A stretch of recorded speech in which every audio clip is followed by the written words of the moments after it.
classes are on Wednesday. We're not here to take a lesson. We're here to teach you one.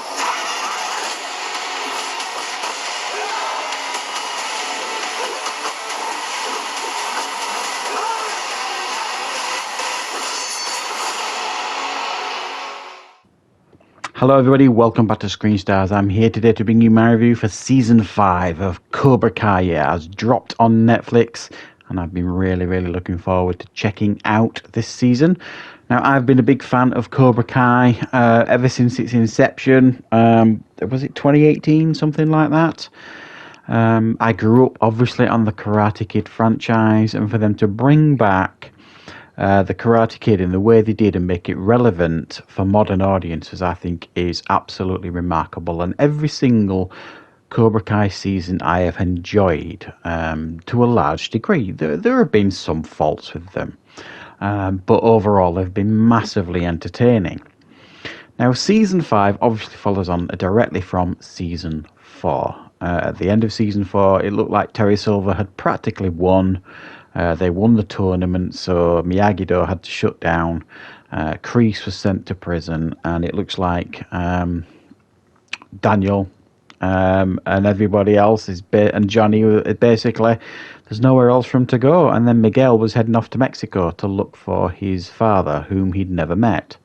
And that's exactly where this season picks up. Now, I will say right off the bat that I think this season is almost like a season of two halves. The first half is considerably weaker, I think, than the second half. To varying degrees, I suppose. But I really struggled to get on board with the first half of the season because that really focuses on the aftermath of last season.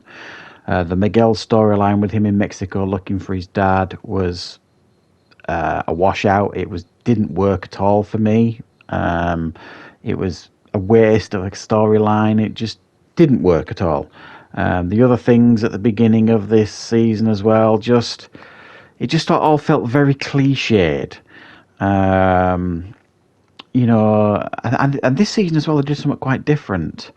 They included swearing this season. I don't remember swearing being a thing in the other seasons. It was more family friendly, family orientated. Well, they've kind of made it a bit more adult this season. They've included the violence feels like it's gone up a notch because you see a bit of blood here and there, and definitely there is a ramped up in the swearing department. I could be wrong, but I just genuinely don't remember cursing and swearing being a part of the other seasons, but it is a fairly big part of this season, and it felt a little bit uncomfortable, especially hearing Daniel swear. I don't know. Maybe they're trying to move it to a little bit more towards an adult audience. It just felt a little bit jarring. So it took a little bit of getting used to. It took about 3 or 4 episodes to really start finding its feet. And essentially the story this time round is Silver has taken control of the valley. He's opening dojos all over the place. Daniel is trying all sorts of things to try and get upper hand on him. He is trying to get in touch with his old enemies like Mike Barnes and things like that, and other people to try and get a step ahead of Terry Silver. But he's one step ahead every single time. He manages to humiliate Daniel in front of his wife, all this kind of stuff. He turns his wife against him. But he's got, throughout this season, I think the high point of this season was Chosen. Absolutely brilliant. I really loved his character. That's one thing I think this show's absolutely nailed. The legacy characters coming back. And the two that returned this season are obviously Mike Barnes from Karate Kid 3 and the girl that played Daniel's girlfriend in Karate Kid 3. She makes an appearance as well, fairly briefly. But yeah, I think Chosen was a really fantastic addition this season. I know we saw him, was it last season or season 3, something like that. But we get much more of him this season, and he's an absolute joy to behold.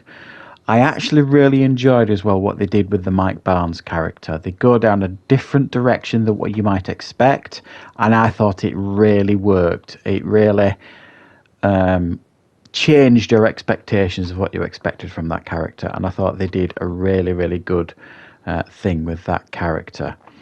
I think the problem with this show now is the relationship drama stuff is getting a bit dull because there's only so many times you can watch characters break up with each other, same characters, and I think the weakest point of this show by far is the relationship drama side of things. It's getting pretty dull and pretty stale by this point, and I just wasn't really into it at all. And this all, moving between dojos, students betraying dojos and moving between dojos. It's losing its impact every single season, you know what I mean? Because they keep doing it constantly. And it does feel like they're almost now treading over well-tread storylines at some point. But I do think it managed to pull it round. I thought the season ended on a really big high. The last 3 episodes in particular I thought were outstanding. There's some really good martial arts. There's some really good action set pieces. It's funny as well when it needs to be funny. There's a great dream sequence involving Johnny and Top Gun, and that's all I'm going to say. That was absolutely brilliant. There's other things in it that it kind of teases, like a redemption arc for Kreese, things like that, and it's got some absolute real emotional highs and feel-good moments.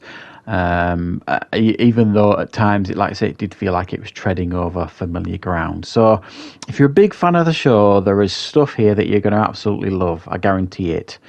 If you're starting to feel a little bit tired about some of the story elements of the show and some of the soap opera relationship drama type stuff, then this isn't going to really help in that department, because like I said, some of the plot devices, some of the plot lines and stuff, again, a bit dull and a bit heavily treaded by so many different characters.